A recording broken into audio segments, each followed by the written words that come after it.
Okay, now we're reaching into part 5 of the origins of pre-dynastic Egypt.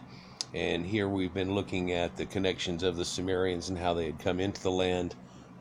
And what we're looking at here is the end of what he was talking about. But again, you're just going to bring this up because he's going back through the pictures. He made a mistake and went backwards twice. But here you see a standard being carried of a crescent, and it's got a headdress on the back of it. Here's the star pattern, the hymn Netjer that is there from before, and right behind the king himself, who has a white crown of Upper Egypt. And the only odd thing is that this actually comes from Susiana in Lower Mesopotamia or Sumeria. You have this particular type of decoration originating in Uruk and then appearing in Egypt suddenly in the Delta. No, I went backwards, didn't I? Oh, sorry. I think we'll have to go forward. So that's a seal from there. Sorry about that. So here's When Enki. you're wearing 15 microphones, it's very difficult to and if you take off control it. the actual horns, you can see that still is a white crown. Now we're going to look at a few other correlations that seem to be a little too conspicuous again. What do you think? Are you all following things? It's very hot in here, isn't it? These cones that you're looking at right here, most of them are hollowed on the end of them, and then inserted into them are colored clays, and they're developing a motif. Although it's all been destroyed under the ground here, they found all these cones. Well, what is that actual equal to? Well, there's something very much like it that's over in Sumeria also. Let's see him catch this. Don't worry, Robert, you're nearly on. So what we're looking at here is the temple of Inanna, and how her pseudo-pillars that are around this were actually covered with this same type of design, with the same insert cones shoved in around it and all plastered in around it as an external added addition to the look of the place. And it's something that you really can't say developed independently in any way. That's very odd in itself. It becomes one more notch in that lipstick case, but let's continue. I noticed you haven't fallen asleep yet. It's really good. Thank you. Sleeping with my eyes open. Oh, okay. He's making fun of Robert Bivall, now saying he usually falls asleep on him and snores, but he says he's asleep with his eyes open. So now let's look at some other things that are temple structures and show the last correlations here too. Here we see another feature. This is Saqqara. These are the first Dynasty Mastabas. That's Saqqara, made of mud brick. And we're now introducing ourselves to niched facade architecture. Here is a typical facade of one of these Mastabas, plastered with these niches that we see here. It's a very, very important early symbol of kingship in Egypt. Here is an earlier photograph with the decoration painted on the plaster. So some of them are wildly decorated all over them, and now we don't really see that much anymore. But this is a fake niched facade made to look somewhat like it has been pillared or columnated. And at first they weren't all round like you see in a few of these, but they were squared off like you see in this one, this square, square, square. And so there were square pillars added onto the outside of a building for a look or a decoration, and mainly for the kings. And we find that in Egypt. But where else do we find it at? Very much First Dynasty.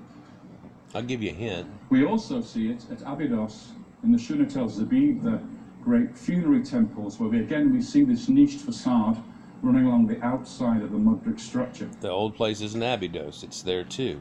It finishes in the Third Dynasty with the best example of it. This is the Djoser or Zoser step pyramid complex, where we see it refined in stone now, and after this it disappears. In the Fourth Dynasty there are no more niche facades. Now, to recap that concept, they started in fire-clayed bricks, mud bricks, and then fire-clayed bricks plastered over, and then they ended up developing them in stone. And look at the architectural look of this. It looks very modern. People have looked at this building, and it always makes you raise your eyebrows a little bit, like, when was this built? And this is back at the time of Djoser, back when they're still doing step pyramids. And the step pyramid of Djoser is originally a mastaba. I've got a video showing this where it started out as a mastaba and then was built upon to make a step pyramid out of it. And then shortly after that, you have one that where they smooth off the chink, chink, chink, chink, chink, chink. They smooth that off and make the pyramids that we're familiar with. Only 3, and all the other ones are not correlated with that concept, but back to these concepts. Where does that come from? Well, I'm sorry about the dark picture, but this is the Uruk IV temple, about the same time as Mastaba II in Egypt, and all the way around this is a niched facade. So common Sumerian temple, open courtyard, half closed in, and it's around it, but if you'll see around the entire thing, it's a niched facade. Niche, niche, niche, niche, niche, little saw blade facade around the outside of it. And that's in the Uruk period. The design comes earlier. About the same time as Nakada. Here is the niche II. facades on the Uruk temple. There's another one. You see it close up here. So it's invented in Mesopotamia and it's introduced into Egypt just at the beginning of the first dynasty. Even the brick sizes are the same in both. Make a clear note of what he just said.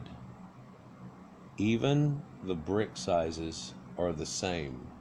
Their cubit, over a short period of time after this, gets off a little bit, but I think a cubit's based on the forearm of a king or a ruler. But at one point, there wasn't a ruler where mine's 12 inches, yours is 12 inches, every 12 inches. They were making them based on the forearm length of a ruler. And the inch used to be raised on something else and so on. And we continue from there. But the same mud bricks, the same size, the same architecture style, the same time. So this is another correlation that cannot be ignored, although it is.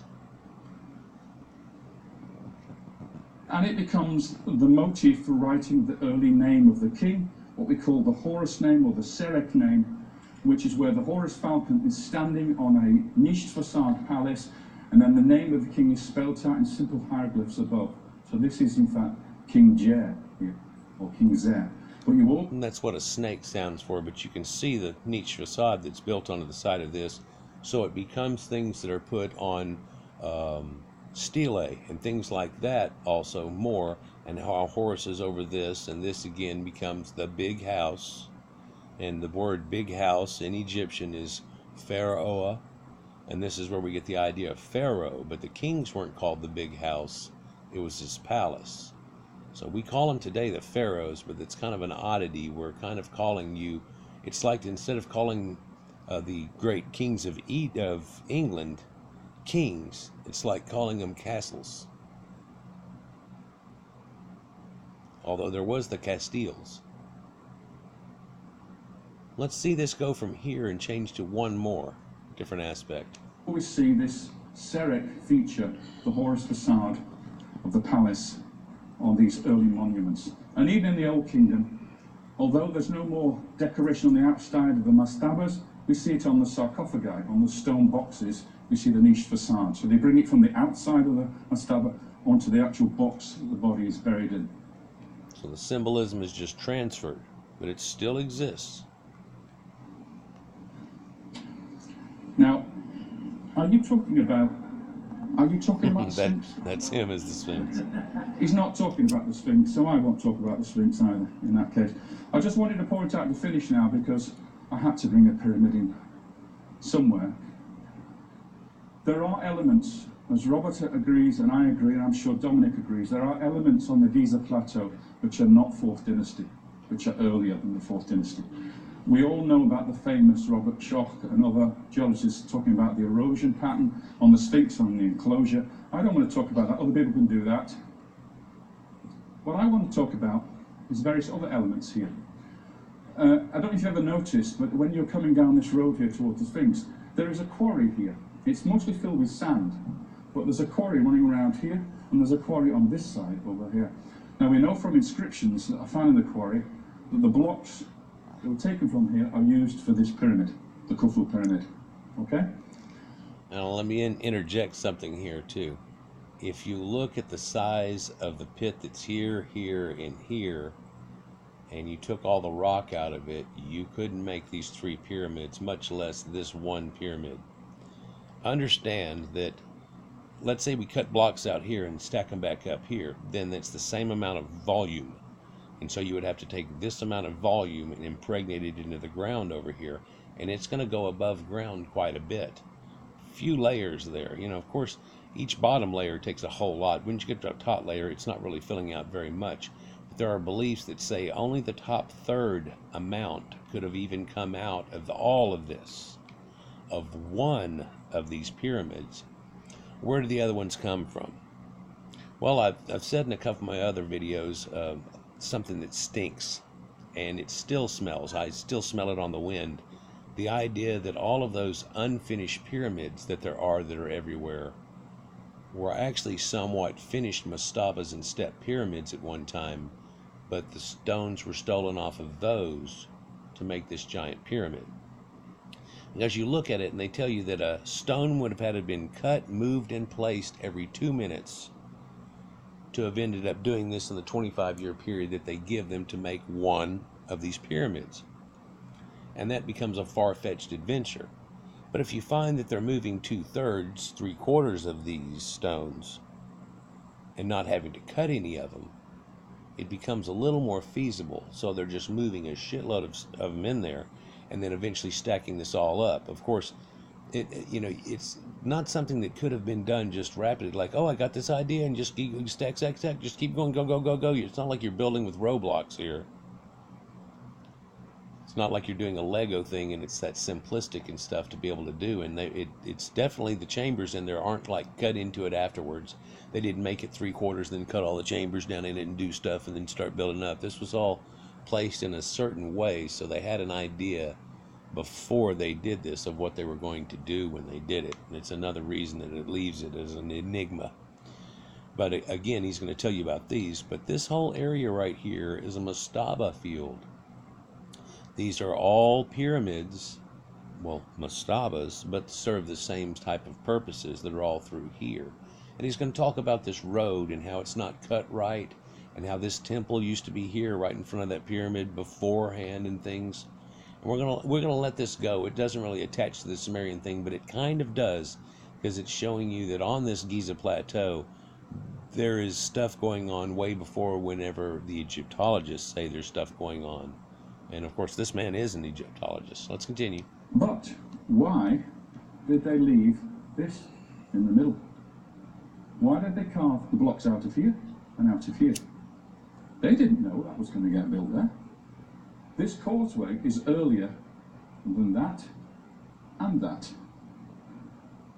That causeway leads from this valley temple and the Sphinx temple.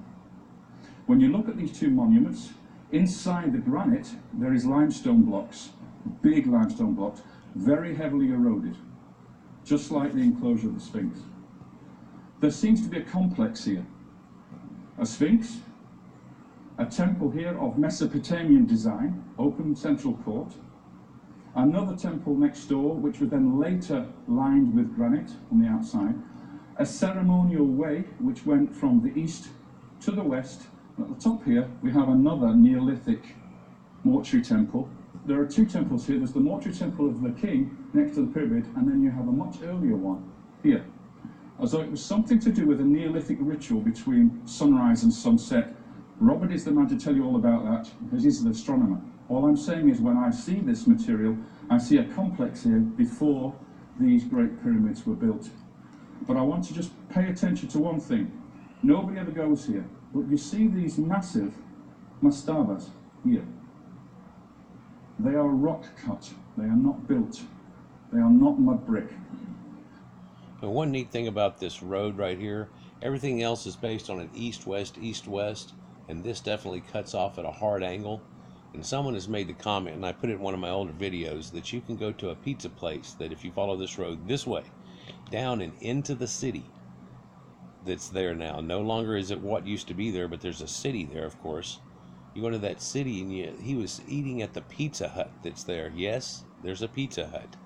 And whenever he did, he watched the sun come down, and it actually sets right on the points of that going down this road. And he's like, this must have been all for something. Something was right where I am in this Pizza Hut at one time in antiquity, and we'll probably never know what it was. Let's continue. If you go to Giza again, go and have a look at these, because there's something very special about them. They're Sumerian They niched. are rock cut with niched facades. So they are pre-4th dynasty. Okay? And they're also done at that slight angle.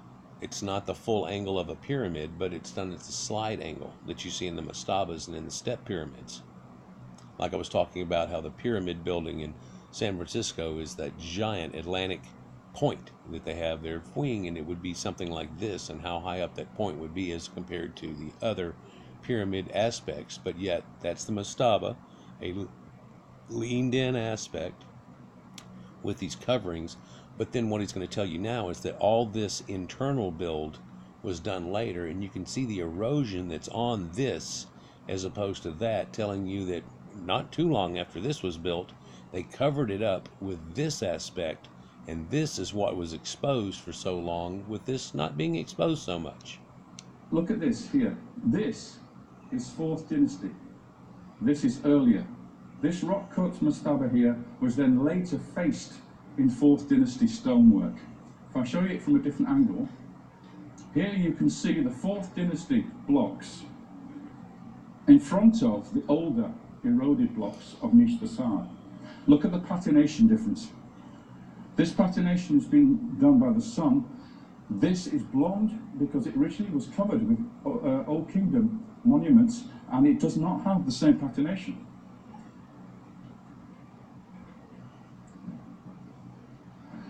So there is something going on at Giza which predates, how much earlier, that's debatable, but predates the pyramids or the 4th dynasty at least. Okay, and it seems to fit into the pattern of having niche facades which arrive in Egypt in Dynasty 1. So it looks like at Giza there is a complex of at least Dynasty 1, if not earlier.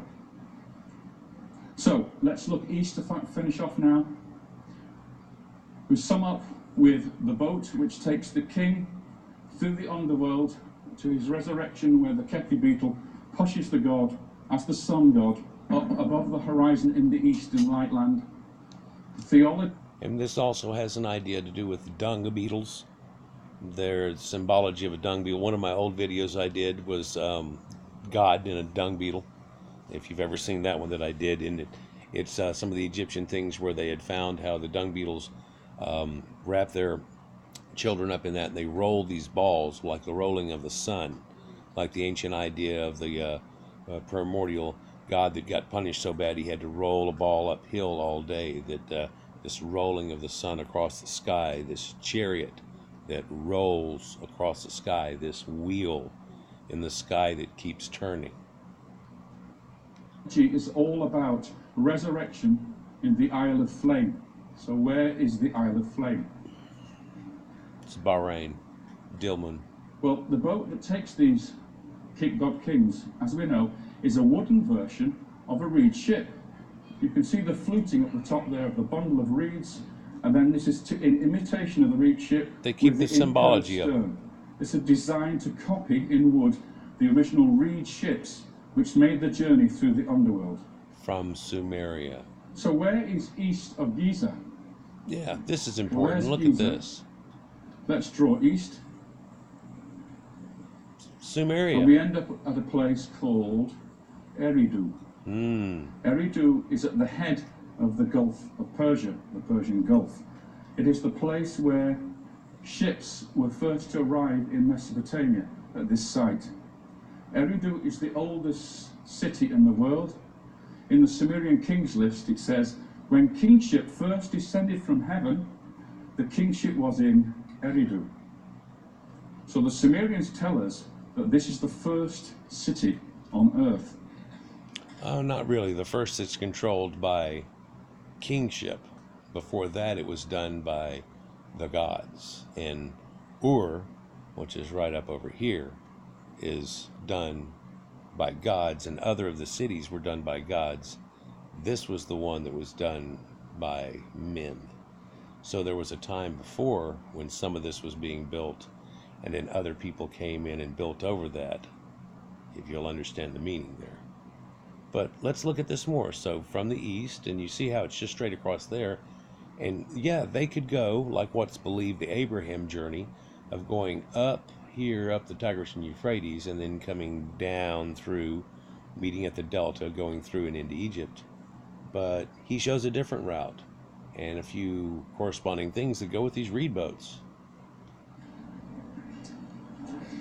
In Kuwait, we find recently the Institute of Archaeology have been excavating there, and they find bitumen pieces like these. This is the same piece on 3 sides. This is the inside, and it has the marks from the reeds where it's been slapped onto the reeds of the boat and finishing jewellery. And here we have barnacles on the outside of the bitumen. So this is fallen off a ship that's been in the sea. So these are bitumen coated vessels with barnacles on, made of reeds. And I spoke about this before, and I had a separate little article that I was going to refer to, but he's got it in his presentation. One of about 6 reasons I decided to use his presentation and just add it to what I had is that he goes right down that road. A little differently than I would, but I appreciate his difference. You can see the thickness and the amount that this is packed on too. Now, barnacles take some time to grow and to get to the size here. And so they show that this is very elder, and there are pieces of the reed still stuck in there. Then they've been able to date this and see if he tells you the date here.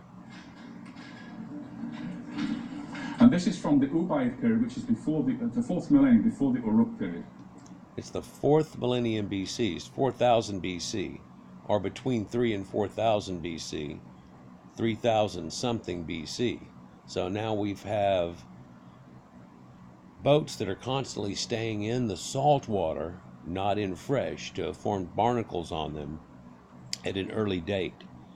You know, when you look up the Ark stories, there's a story of Berosus and a few others who tell you about the Ark still being up in the Caucasus Mountains, and that people to that day go and pick pieces of bitumen off of it and they use it for charms, things along that line. I believe there's 4 different people back then that actually refer to this boat.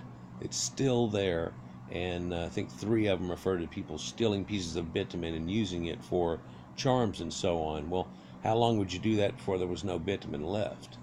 Once it got to be a little bit lessened amount, who would take a big chunk and run off with it? You know, and things like that. So there should be a lot of artifacts that contain it, but there aren't really that many. But yeah, so here we are with these reed boats that definitely can go across the ocean. Let's continue. Now, this is what we think the Isle of Flame is. The very famous place where the gods, the Sheptiu gods, built a primeval temple on the primeval mound surrounded by the Abzu, the freshwater swamp. Or the abyss of the Sumerians, the Abzu. And the Egyptians refer to it as the waters of Nun. So the waters of creation surround the primeval island, and they call it Nun, the Egyptians. This word does not mean anything in Egyptian. It's the What's funny about the word Nun, though, is that I can show Nun attaching to the Sumerians quite well.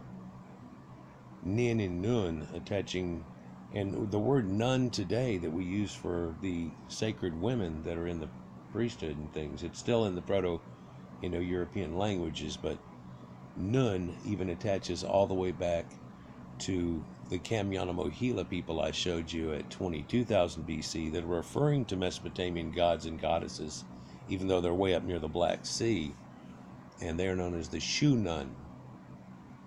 And then you have Shim-Su-Hor, these primordial people. And doesn't this ring effect with the center look a little Atlantean to some people too? The same little concept. But let's continue. primeval temple that the Sheptiu built before they came to Egypt. And this is it.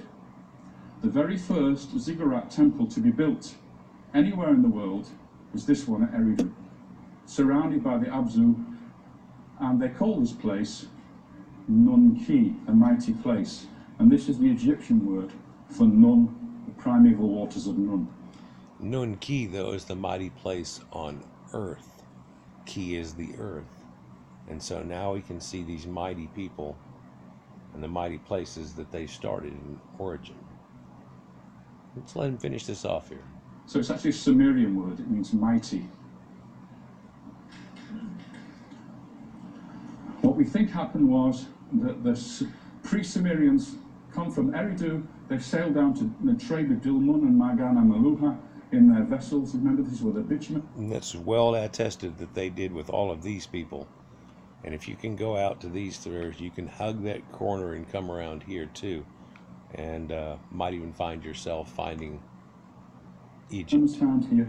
And eventually they decide to sail around the Arabian Gulf, past Punt, into the Red Sea, and cross to form the two kingdoms of Upper Egypt, dragging their vessels across the desert at the shortest point between the Red Sea and the Nile, bringing their Mesopotamian vessels with them, dragging them across the sand, relaunching them in the Nile, and then defeating the Nilotic peoples with their crescent-shaped boats to become the first dynasty of pharaohs. So in the Bible, it tells us that Noah's sons left, the sons of Ham, the grandsons of Noah, left Mesopotamia and founded the kingdoms of Cush, the kingdom of Mizraim, which is Egypt, Masri today, the kingdom of Put, which is Buto in the delta, and the kingdom of Canaan, which of course is Byblos and the Phoenicians, who had this very strong relationship between Egypt because they were great seafarers. If you go to Canaan today and you go in to sit in a class of children, the Lebanese will tell those children that they originally came from Bahrain. That the people of Lebanon, the Phoenicians, originally came from Bahrain and sailed around and then went into the Mediterranean Sea and settled in. They themselves tell this to this day. But just as easy, a large portion of them could have gone up the Tigris and Euphrates over where it ends and then run down out of the edge of Anatolia and into here and became the same people running into themselves. There's more interjection from the north coming in here and then the proto-people that were already here at the time. But I think now we can see how this blended in and what the origin of the coming together of Egypt as we know it happened and came from. Byblos and Tyre and Sidon and all those places. And that might be... And that's the end of his talk, and I think that's the end of mine on here. So hopefully you've seen all these connections that I've shown you here, and they perhaps open a different idea of thought that this may be where it came from. And if we were truthful about Sumerians, then we would know that they predate the Egyptians by enough time for this to actually be in effect. And if we follow the idea of Idiograms and then cuneiform and phonetic writing and Phoenicians and where these primordial people had come from and how they were extremely closely related, I think we can see a connection that's pretty easy to see, that most people will ignore and turn their eye to this day. Like, share, and subscribe, guys. And I've got another video coming up about just one simple tomb that is from this time that shows this battle again whenever they do come into the land. So not only does it show the boats coming, but the battle coming with it. Anyhow, like, share, and subscribe, and enjoy. Peace.